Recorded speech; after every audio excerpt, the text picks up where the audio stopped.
Generic Seasons greetings and welcome to a summary of gaming for 2018. Today's beverage is... oh, very tasty indeed.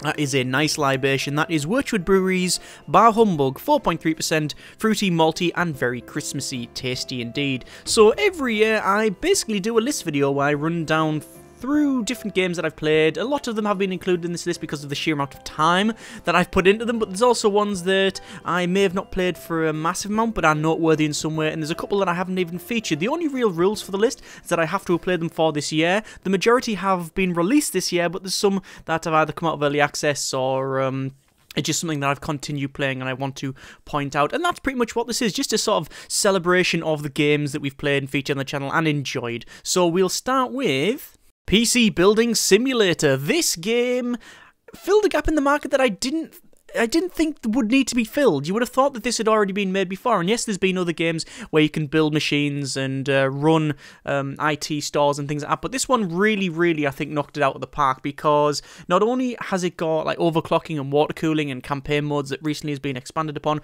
but also it got partners on board, and that set it very far apart from any other competition, because you can look at a shelf and say, I want that and that and that, and then you can build your dream PC and you can overclock it and you can see what's gone wrong. Yes, I would like some more simulation in it, but quite frankly, I've put a lot of time into it. I've really enjoyed it, and it's only got better since its release, so nice one. House Flipper. I have put an inordinate amount of time into this game, and on the face of it, it's difficult to see why, because I'm always complaining about the lack of accuracy and detail in the electrical and plumbing systems, the limitations when it comes to building. You can't put extensions on, dig basements, put another story on the house or anything like that. There's certain walls you can't knock down. There's a lack of flooring and just items in general, and the moment-to-moment of, say, painting and cleaning is quite monotonous. So why on earth would I include it in this list? Because I've put a lot of time into it, and I think the reason is quite simple. It's a nice, relaxing game, and because of the effort you have to put in, you get perhaps a false sense of accomplishment when you look back and see what you've done and accomplished. You can think of an idea to go with and try and realise that and do the best within the limitations of the game gives you, and then obviously you've got the whole monetary system, and you can make money and you can buy new houses and you sort of progress that way. So because of all that, I think that's why I've put a lot of time into it. I'm looking forward to the Garden Flipper DLC, and I would still like to see some more expansion stuff, but either way, it's fun. Airships Conquer the Skies. I think it should be quite evident why it should be on this list. Just for the sheer amount of time I've put into it this year, it will be included, but also because it was released from early access and it's improved considerably, especially in the campaign mode and with the monsters and stuff like that. It's just worthy of note. I've been playing it for at least a couple of years now, and I always enjoy it because, and I've said this time and again, you are not just building something to look good or whatever, you have to make it function, but it also isn't limited by that need to function perfectly. You can have an idea, go with it, and it may work, it may not, but the journey's always interesting, even if the end result or the end destination isn't. And you can make something that you think will work, and you can say, right, it's going to be a high-level, fast, armoured bomber, and it's going to do this, this, and this, and then one flak shot will shoot it down because there's a weak spot that you didn't anticipate. Or you can make something that is like an absolute heap of garbage, a proper dog. In fact, we have actually made a dog, and it worked better than you expected, and it always keeps flinging those curveballs at you. Looking forward to see how it expands. I know there's going to be some expansion stuff for the or rather, I know there's going to be some patches for the Conquest stuff and more diplomacy and stuff like that, so hopefully going to be added, and then a nice meaty sea DLC with water physics and sea monsters and ships and more stuff. Meg Aquarium is a fantastic puzzle game, and a tycoon game, and a building game, and how is all these features being put together so they work? I have no idea, but it does seem to work. It's also a niche subject, you know, you're looking after fish, it's a fish zoo, and I think the reason why I gravitate towards it is because it's not just you making something that looks good, you're not just plonking down a tank, and oh yeah, there you go, you got a couple of different coloured fish in it. You have to, on one hand, make it look good, so the visitors give you certain points, so there's a mechanical advantage to that, a statistical advantage, and also you have to manage the fish that are in there with different lighting and heating and filtration needs, and also they have different quirks that allow certain fish to go together, and it's about managing all of that and, you know, looking at the sizes and the growth, and you've got corals, and there's just a lot in the game, enough that I've played quite a number of hours now. I've got the majority of the campaign completed. Most of that was via Received, we did it on channel, and also we've done a lot of free play mode as well. So either way, Meg Aquarium, good, fun, interesting, and it's got fish in it, so, you know, can't go far wrong. Assuming you like fish, obviously. Objects in space. Have you ever wanted a game where you can't figure out why the FTL doesn't work, and on further inspection you notice there's a tiny teeny hole in one of the parts because you flew through an asteroid field that wasn't charted? So because of that, you salvage some components from your comm system because you don't think it's really necessary at this point to get your FTL working. You jump into your new system and someone is hating you because they're saying, hey, there's pirates in here, I wouldn't want to stick around, and you can't hear that because your comm system is down, and then the whole screen goes red, and then you start fighting, and you hear beep, beep, beep as torpedoes are getting pinged off your hull, and you have to dodge them and use point defense, and you fire back, and then you realize what you fired upon is not actually a pirate but your own torpedoes, and then finally you kill those pirates and then take the stuff and go home, and then you get locked up yourself because you didn't actually talk to the people in the space station and request docking permission because the comm system's broke. If you like the sound of that, then you might want to check out Objects in Space. Rainbow Six Siege. It seems to be quite a surprise to people that I play this. In fact, I've been playing it since it came out about 3 years ago now. I used to play it a lot casual in a terrorist hunt mode and just for a bit of a mess around, but back in sort of mid-2017 up until about May or June 2018, so pretty much a full year, I played it quite heavily in ranked. Normally with the same 5 or 6 friends. We used to get this one party going, normally on a weekend night or on a Friday night, and we did alright. We got to a point where we were consistently not terrible, and I think that's all you can really hope for. Getting up to averaging around sort of gold star, platinum 3 or 2 was my highest ever rank, but it keeps on evolving. It's only really got better. It certainly has definitely improved since it came out. When you look at where it started with and what it's got now, it's completely night and day. You would have honestly thought that it would have been ditched by now, but they've stuck with it, and because of that, it's one of the strongest and indeed I think most watched FPSs, and something that I keep going back to. Haven't played it ranked in quite a while because, quite frankly, it got a bit too stressful at times. So I thought easing up off that gas and taking a break, taking a step back is probably the best thing for it, and because of that I now have an inkling to go back rather than going playing that again. With the new operators being released and the new map and also Season 4 looming, I can see myself getting heavily back into it, so yeah, maybe more videos to come. Frostpunk is a game that I haven't put a massive amount of time into, and I really must go and play some of the new stuff. It's essentially a colony/city survival game, but with an edge that you can only really get from 11-bit studios, the people that brought you This War of Mine. So they don't shy away from topics like enforced hanging for criminals, or slavery, or cannibalism, and things like that you just...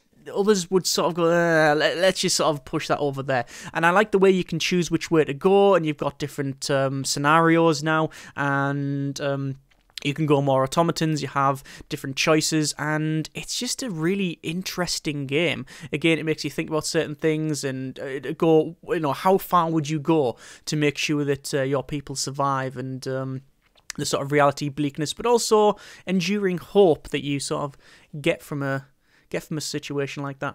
Factorio is a game that I've played for over 60 hours this year, and all of that was Corp with a friend. They wanted to try it, and it was completely different from the sort of thing that we were playing at the time, which was mainly shooter stuff and more stressful stuff, and just being able to build a factory with a mate was just really fun and interesting and got me back into the game. I did a couple of videos demonstrating how not to build a nuclear reactor and how to mess up certain factories with the spaghetti junction that we had going, but it's just like the factory that you make in there. It keeps going and going and going and going and going, and it just keeps getting better and better. I don't really see anything touching this game for quite some time. Looking forward to Satisfactory, but I don't know, will it be able to touch this? And with it being exclusive on the Epic Store, how much is that going to affect it?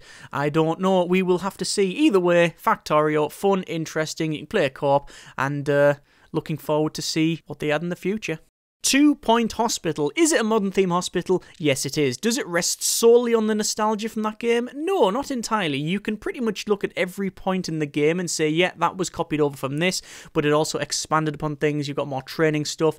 The scenarios are different because the maps are different, and there's a lot more interesting and funny diseases, and I don't think I've ever said interesting funny diseases because they're normally not that, but this game does have those as well. It's a game that I picked it up, I think, pretty much from release, and I was pretty much expecting and indeed wanting just a pseudo sequel to Theme Hospital, and that's what they delivered.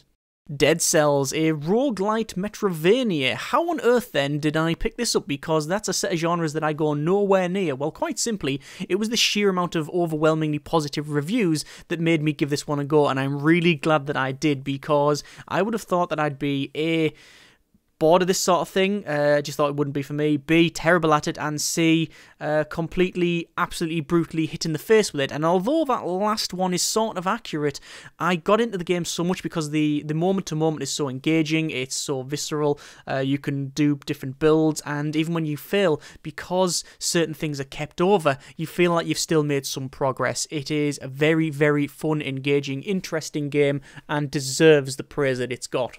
Battlefield 5, V5, I really don't know what it is these days. Either way, it's something I've enjoyed for over 60 hours, and since it's only been out for about a month, I think that is really decent praise. I enjoy it. It's an entertainment product, and that's pretty much where I leave that one. I don't follow the Battlefield franchise. I don't buy every single one of them. It's more of a curioso for me when they come out, and I bought Battlefield 1, because I thought it was a nice change of pace, and I was really, really enamoured with that one. I thought the war stories were fantastic, the multiplayer was really fun, and it was just a nice change of pace and a good package. So I thought, and that was the first Battlefield game I bought since Battlefield Bad Company 2, so there's a big gap between me touching the Battlefield games, and when 5 was announced, 5v5, whatever, I thought, yeah, I might give that a go, and then, quite frankly, I sort of forgot about it. I went, oh, yeah, whatever, and, you know, there's a whole controversy, oh, it's a big bombastic, unrealistic shooter, you don't want that, and I thought, well, it's World War II, I like that, and it looks more like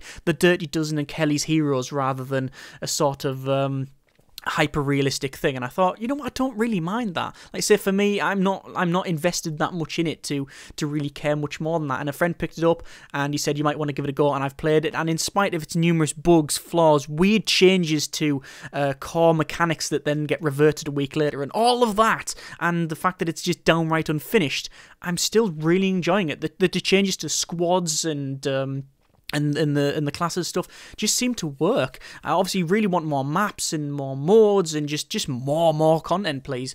And also, you know, remove the downright game-breaking bugs at times, like not being able to prone or bipods not opening and rockets just landing and not doing any damage.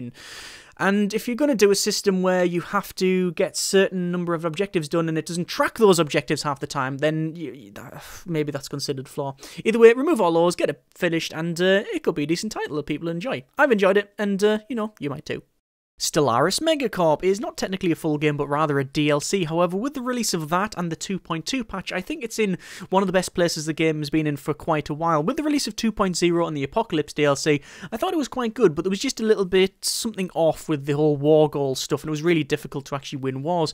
But that was changed up as the game progresses on into 2.1, and now in 2.2, it seems to be a lot more fleshed out, especially when it comes to the economy and some more empires and some more ethics in governments, and obviously the huge overhaul with planets and populations. It just feels more dynamic now rather than the binary combination of someone working in a mine or dragging them over to work in a lab. No retraining possible. I think it's still got a couple of rough edges, but I'm sure that'll be patched out. But since the release of that, I've already played about 20 odd hours, so yeah, I think if there's a measure of success there, then that's it. BattleTech was one of my most anticipated titles this year, and when it came out in April, I was not disappointed. The campaign is vast and interesting. The missions can get a bit samey, but because the moment-to-moment is so engaging, I didn't really mind. It is quite a large game in that regard, and since the release of that, they've also changed up so you can do different bits in it. They've also now got flashpoint missions, and the only real, I wouldn't say a big disappointment, but the only real downer on it was the multiplayer, which I thought was going to be a lot fleshed out from the beta, but sadly there was a couple of bits added. But yeah, I would really like some more co-op stuff and more missions. I would actually really like a proper co-op campaign, but hey ho, we'll see. Either way, the moment to moment is basically like XCOM turn-based and things like that. All the mechs are different and interesting and seem quite balanced. You've got a couple of them with a really powerful couple of cannons on them, but unless you go for a full abuse on multiplayer, it's not really a big issue. It's just good fun having a stompy mech going around and smash stuff. And like I said, the campaign, when you have to repair and upgrade and get different weapons, it feels more like a slow burn rather than just flinging a mech at something and watching it die and say, oh, well, I'll pick another one up. It's actually a real big deal, and you do take that metagame into account. But overall, really happy with the way BattleTech's come out, and looking forward to the next couple of DLCs.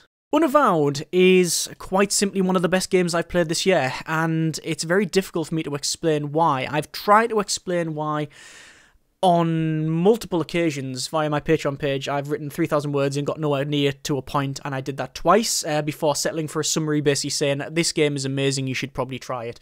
If you don't know what it is, essentially it's a point-and-click adventure game with an urban fantasy setting. If you want to use trite and overused stereotypes, you can call it Dresden Files via the old LucasArts adventure games, and I don't think that's selling it short. The thing is, it's not the longest game in the world. I completed it in just under 11 hours, and I was taking my time and savouring it like a fine beverage. I would only really play it once or twice a week, maybe for about an hour or two, and I completed it over the course of a month and a half.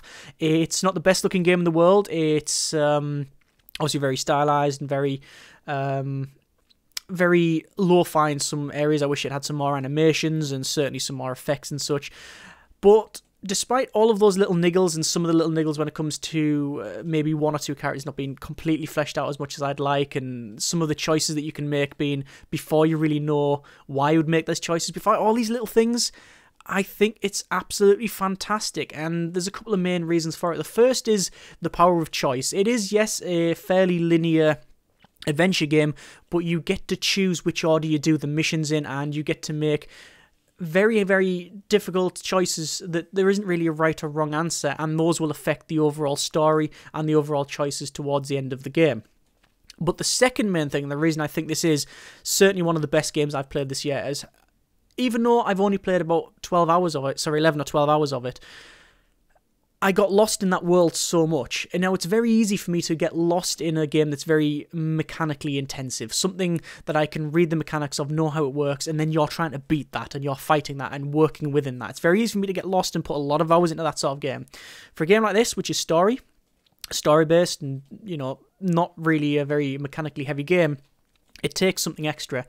And I think the combination of, even though the graphics are a bit lo-fi, but how beautiful they are, and the OST, which is absolutely amazing, and that the characters are engaging and fleshed out, and they're flawed and they feel real, even though the world's so strange and quite frankly absurd at times, it just felt right.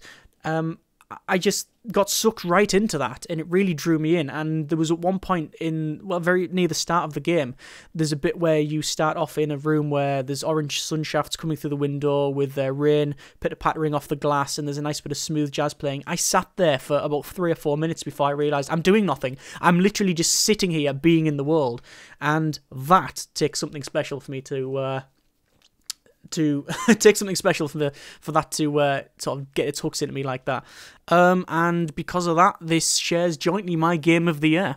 Into the Breach, I really don't know where to start with, but I think the overall summary, after gushing for about 2 hours, would be, it's amazing, and everybody should at least look at it, because when the developers of FTL come out with another game, you generally sit up and go, ooh, I wonder what that is. And that's exactly what I did when it came out. I bought it and I played it, and I thought, even then, this is going to be one of the best games I played this year. I can understand not being for everybody. It's essentially a turn-based strategy game, and it's extremely punishing if you get it wrong.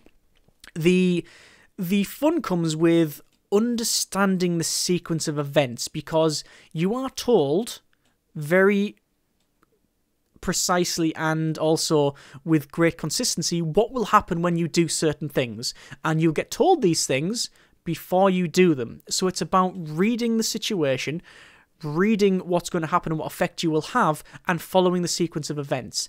And if you start going down that rabbit hole, you'll probably find yourself lost very quickly, and you'll start getting basically matrix code flowing in front of your eyes, trying to understand the game. And once you do that, and once you're into the game like that, I think there's no going back. You'll basically look at other games and go, they're just not as well designed. If it wasn't for the UI, this game I genuinely believe would be an absolute disaster. It tells you everything you need to know. It's so readable, if that makes any sense. And it's got a lot of replayability because of the different mechs and the upgrades and the sort of roguelike nature of that. It's not obviously a great narrative or anything like that. It's not really about that, but I played it again and again and again and again and again, and I only really stopped when I got to a point where I didn't want to play any more of the mechs. But even then, I jump back in and try different builds and try different things out, and you get, you get to the next level where you're not just saying, I'm just going to hit that guy with a rocket and push him over there. You're getting different chains and different effects, and they're designed so that you will not understand how the later groups of mechs will work. You probably think, well, how's that going to work? And the more you play, the more you understand the advanced mechanics of it, and just, again, how deep and how well designed the game is. This, along with Unavowed, deserves pretty much my game of the year for completely different reasons. Unavowed being a fantastically good narrative game that I lost myself and got immersed in that world, and it takes something special. And Into the Breach pretty much just beats everything else when it comes to design. It just is so well done. As I said, not for everybody, but I've honestly not looked at something even in the last couple of years and went, whew, that just feels like it's so tight and so well designed. And that is pretty much it for this year. There's a couple of games that I have missed out, but I do want to make special note of them. Warhammer Vermintide 2, I've poured quite a bit of time into, really enjoyed, and thought it was pretty much like the first, just a bit more polish and a bit more stuff. Raft, I really enjoyed, and playing that with a friend was quite interesting and fun, surviving on the ocean waves. Heat Signature got a nice big chunky update, which added a lot more enemies, a lot more missions, and just more stuff, more better. And finally, Vampire the Masquerade Bloodlines is still one of the best games ever made, so please go and reinstall it. Other than that, I am pretty happy with the sort of titles we've seen this year. There doesn't seem to be any great dearth of content or games or releases that have really affected anything, so that's always good to see. A lot of games seem to have came out a little bit earlier than perhaps they should, and maybe would have benefited from a little bit longer, but not to any massive detriment, I don't think. Either way, looking forward to see how the games I mentioned here evolve over the coming months and indeed sometimes years, and also looking forward to what we get next year. It's been an interesting year on the channel. Obviously, towards the back end, we had a bit of a break, which I've not really taken before, but I think it's myself and the channel's benefit from that. A complete overhaul on series and just the way we do things in art and the schedule and everything else. But I think all of that is, like I say, to be of a good benefit. Looking forward to what we see in the new year. Overall, quite happy, content, and indeed excited. I'll be taking a little bit of a break from now until around after the new year, where I'll recharge and spend time with friends and family and play some games that I've been meaning to catch up on and just general life stuff. When we return, we'll obviously be restarting or continuing series that we've paused, so things like Prison Architect. Got a couple of new series ideas on the go as well, so looking forward to that. I'll still be reading your comments as well as any feedback, any Twitter stuff you want to send me, email, and on the Patreon page as well. I'll be keeping an eye on all of those periodically, so if you want to get in touch, then by all means. Other than that, I just wanted to take this last opportunity to thank you. Thank you for continuing to watch, and I hope you enjoy and like the videos, and for subscribing, and for sharing them, and for commenting and tweeting, and supporting me on Patreon or on YouTube, or however you choose to do that. It makes this possible and allows me to continue doing what I enjoy and what I love. So once again, thank you. As always, I hope you've enjoyed the video, and indeed the majority of videos that have been released this year. I wish you a very happy holidays, a Merry Christmas, and a Happy New Year, and as always, generic seasons partings.